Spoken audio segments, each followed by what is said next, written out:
আগামী 13 জুন লন্ডনের ডক্টর ইউনূস তারেক রহমান বৈঠকে বাংলাদেশের অনেক রাজনৈতিক সংকটের সমাধান হবে বলে আশাবাদ ব্যক্ত করেছেন বিএনপি মহাসচিব মির্জা ফখরুল ইসলাম আলমগীর। গুলশান কার্যালয়ে সাংবাদিকদের সাথে মত বিনিময়ের সময় তিনি বলেন, সাম্প্রতিক রাজনৈতিক পরিস্থিতিতে তারেক ইউনূস বৈঠক হবে টার্নিং পয়েন্ট, যা রাজনীতিতে ইতিবাচক বার্তা নিয়ে আসবে। অন্তর্বর্তী সরকার বাস্তবতার প্রেক্ষিতে নির্বাচনের সময়ের বিষয়টি বিবেচনা করবে বলেও আশা প্রকাশ করেন বিএনপি মহাসচিব। কামরুজ্জামান রাজীবের রিপোর্ট।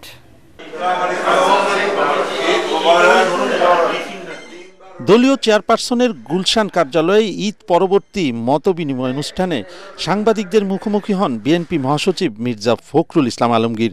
শুরুতেই উঠে আসে সাম্প্রতিক পরিস্থিতিতে সবচেয়ে আলোচিত তারেক ইউনূস বৈঠক প্রসঙ্গ। সাংবাদিকদের প্রশ্নের জবাবে বিএনপি মহাসচিব বলেন, বর্তমান সংকটময় মুহূর্তে এই বৈঠক অত্যন্ত গুরুত্বপূর্ণ পলিটিক্যাল ইভেন্ট। এর মাধ্যমে চলমান রাজনৈতিক সংকটময় মুহূর্তে অনেক সমস্যা সমাধানের সম্ভাবনা সৃষ্টি হয়েছে।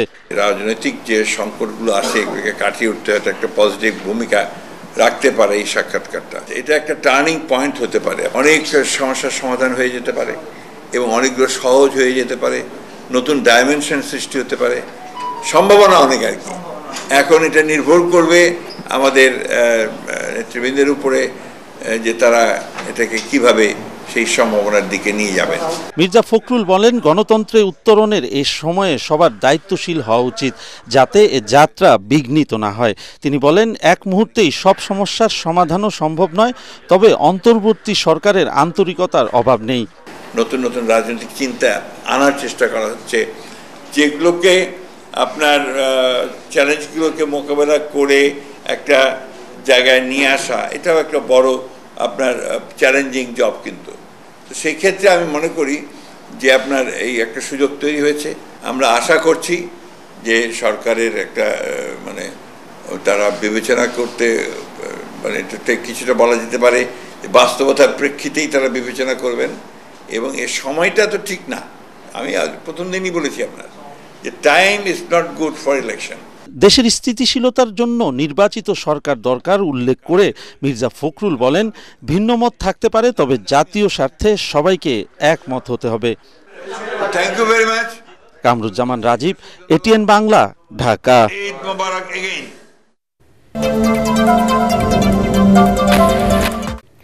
প্রধান উপদেষ্টা ডক্টর মোহাম্মদ ইউনূসের সাথে বৈঠক করেছেন বিমান নির্মাণকারী প্রতিষ্ঠান এয়ারবাসের ভাইস প্রেসিডেন্ট উটার ভ্যান ওয়েটস। লন্ডনের একটি হোটেলে এই বৈঠক অনুষ্ঠিত হয়। এছাড়া অপর বিমান নির্মাণকারী প্রতিষ্ঠান ম্যানজিস এভিয়েশনের নির্বাহী ভাইস প্রেসিডেন্ট চার্লস উইলি প্রধান উপদেষ্টার সাথে সৌজন্য সাক্ষাৎ করেন। এই দুটি প্রতিষ্ঠানই বিশ্বের অন্যতম বিমান নির্মাণকারী প্রতিষ্ঠান। এর আগে 4 দিনের রাষ্ট্রীয় সফরে যুক্তরাজ্যে পৌঁছেছেন প্রধান উপদেষ্টা অধ্যাপক মোহাম্মদ ইউনূস। মঙ্গলবার সকাল স্থানীয় সময় আনুমানিক 7:05 এমিরেটস এয়ারলাইন্সের একটি ফ্লাইটে লন্ডনের হিথ্রো বিমানবন্দরে পৌঁছান প্রধান উপদেষ্টা। এই সফরে বাকিংহাম প্যালেসে ব্রিটিশ রাজা তৃতীয় চার্লসের সঙ্গে দেখা করবেন প্রধান উপদেষ্টা। এই সময় তিনি রাজা চার্লসের হাত থেকে গ্রহণ করবেন Kings Charles harmony award.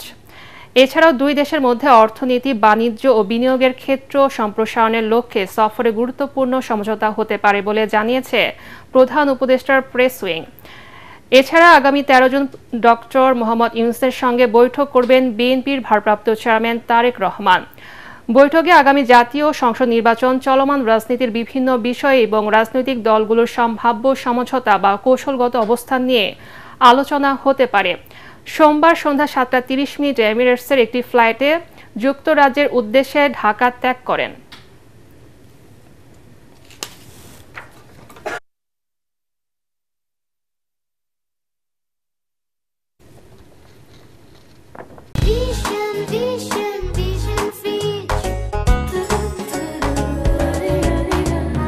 July গণহত্যা মামলায় আসামি বেশি থাকায় তদন্তে দেরি হচ্ছে বলে জানিয়েছেন স্বরাষ্ট্র উপদেষ্টা অবসরপ্রাপ্ত লেফটেন্যান্ট জেনারেল জাহাঙ্গীর আলম চৌধুরী। মামলা বাণিজ্য এবং দুর্নীতির সাথে জড়িত হলে কোনো পুলিশ কর্মকর্তাকে ছাড় দেওয়া হবে না বলেও জানান তিনি। গাজীপুর মেট্রোপলিটন এলাকার গাছা থানা পরিদর্শন শেষে তিনি এসব কথা জানান। দেশের প্রতিটি সেক্টরে দুর্নীতি শিরায় শিরায় ঢুকে গেছে উল্লেখ করে এর বিরুদ্ধে সাংবাদিকদের ভূমিকা রাখারও আহ্বান জানান তিনি। পরে কাশিমপুর কারাগার পরিদর্শন করেন তিনি। যদি মামলা বাণিজ্যে যদি কেউ ইসের খাতে দুর্নীতির সাথে জড়িত হয় তাকে কাউরি ছাড় দেওয়া হবে না। 10 জন 15 জনের নাম দিচ্ছেন, 200-250 বেনামি লোক দিচ্ছেন, এই জন্য কিন্তু ইনভেস্টিগেশনও দেরি হয়ে যাচ্ছে। হজের প্রথম ফিরতি ফ্লাইটে দেশে ফিরেছেন 369 হাজি। জেদ্দা থেকে সৌদি এয়ারলাইন্সের একটি ফ্লাইটে হজরত শাহজালাল আন্তর্জাতিক বিমানবন্দরে অবতরণ করেন তারা। দুদেশের হজ ব্যবস্থাপনা নিয়ে খুশি হাজিরা। মনির হোসেন তোপুর রিপোর্ট।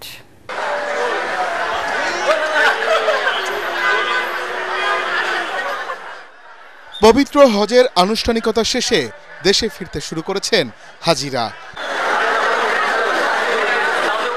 মঙ্গলবার হজরত শাহজালাল আন্তর্জাতিক বিমানবন্দরে সকাল 10:52 অবতরণ করে ফিরতি হজের প্রথম ফ্লাইট। প্রথম দিনেই 7টি ফ্লাইটে 2500 হাজি দেশে ফেরার কথা রয়েছে। এবারের হজের সার্বিক ব্যবস্থাপনা নিয়ে খুশি হাজিরা। আমাদের চেকিংও স্মুথলি অনেক সুন্দরভাবে সম্পন্ন করা হয়েছে। এবারে হজ ব্যবস্থাপনা অনেক চমৎকার ছিল। সরকার থেকে যে লোক দিয়েছে আমি তার প্রতি খুশি, আমি তার প্রতি সন্তুষ্ট আছি। আমরা তো মনে করছিলাম যে আমার আব্বা ফেরত আসে কিনা বাংলাদেশে, মানে আমরা অনেক কষ্টে ছিলাম এতদিন। বিমানবন্দরে ফুল দিয়ে হাজিদের স্বাগত জানায় সিভিল এভিয়েশন কর্তৃপক্ষ। বিমানবন্দরের আনুষ্ঠানিকতা শেষ করে বের হতে হাজিদের সময় লাগছে 40 মিনিটের মতো। হজযাত্রীদের সঠিকভাবে গাইড করার জন্য আমরা ফলোমি রেখেছি আনসারদের মাধ্যমে। তাদেরকে থার্মাল স্ক্রিনিংয়ের মাধ্যমে ইমিগ্রেশনে নিয়ে যাওয়া হচ্ছে এবং তাদের জন্য ডেডিকেটেড ইমিগ্রেশন বুথ রাখা হয়েছে, যাতে তাদেরকে আমরা ফ্যাসিলিটেট করতে পারি এবং তাদেরকে গাইড করে লাগেজ গ্রহণের পর এরপর তাদেরকে জমজমের পানি সুষম বন্টন করা হচ্ছে। তিনি জানান 3টি এয়ারলাইন্সে এবার হজ করতে গিয়েছেন 85,302 জন। পবিত্র হজ পালনের সময় 19 জন বাংলাদেশি মৃত্যুবরণ করেন। মনির হোসেন তপু, এটিএন বাংলা, ঢাকা।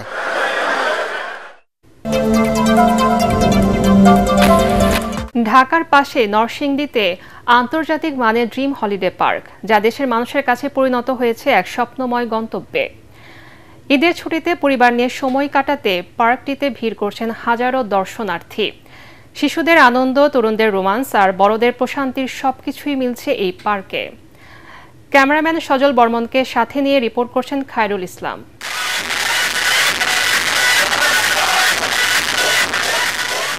সবুজে ঘেরা মনোরম পরিবেশ, চোখ ধাঁধানো সাজসজ্জা আর আধুনিক সব রাইড নিয়ে ঢাকার খুব কাছেই নরসিংদীতে গড়ে উঠেছে ড্রিম হলিডে পার্ক, যা এখন পরিণত হয়েছে শিশু কিশোর থেকে শুরু করে সব বয়সী মানুষের কাছে এক আকর্ষণীয় বিনোদন কেন্দ্র হিসেবে।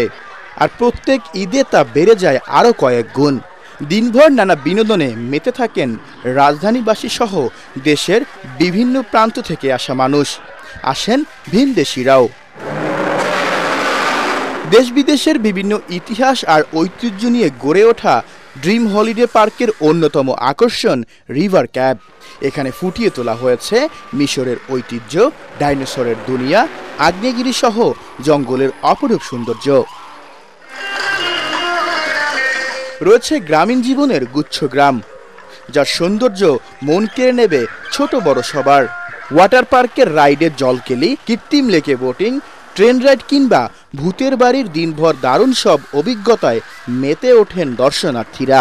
ড্রিম হলিডে পার্ক এটা একটি সারা বাংলার মধ্যে একটা ব্যান্ড। এখন পরিবেশ মানুষ বেশি, তবে ভালো, আমরা খুব এনজয় করছি। ফ্যামিলি নিয়ে ঘোরার মতন ঢাকার কাছাকাছি একটা বিনোদনমূলক জায়গা।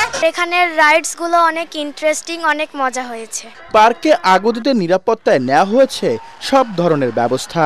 আমাদের যে নিরাপত্তামূলক ব্যবস্থা এটি সবসময় খুব গুরুত্ব সহকারে আমাদের দেখতে হয়, কারণ এখানে আপনি জানেন যে হাজার হাজার দর্শনার্থী এখানে আসে। দর্শনার্থীদের বিনোদনের কথা চিন্তা করে আরও নানা ধরনের রাইড যুক্ত করতে চায় কর্তৃপক্ষ। রাইডসের পাশাপাশি আমাদের পার্কে every corner has a view. সবাই বসে আনন্দ করছে পরিবারের সাথে, এটাই আমাদের সব থেকে বড় অ্যাচিভমেন্ট। আমাদের এখানে শুধু আমাদের দেশীয় পর্যটক না, আমাদের বাইরেরও কিন্তু বেশ কিছু পর্যটক এখানে আসে, বিশেষ করে চায়না, আফ্রিকা এবং আপনাদের জানেন যে আমাদের পার্শ্ববর্তী দেশ কাশ্মীরের অনেক স্টুডেন্ট উত্তরা মেডিকেলে পড়াশোনা করে, ওনারাও কিন্তু এখানে দলে দলে আসে। আগামীতে এই বিনোদন কেন্দ্রটি দেশের অর্থনীতিতে অবদান রাখার পাশাপাশি বৈদেশিক মুদ্রা অর্জনে গুরুত্বপূর্ণ ভূমিকা রাখবে, এমনটাই প্রত্যাশা পার্ক কর্তৃপক্ষের। Khairul Islam, ATN Bangla, dream holiday park, Narsingdi.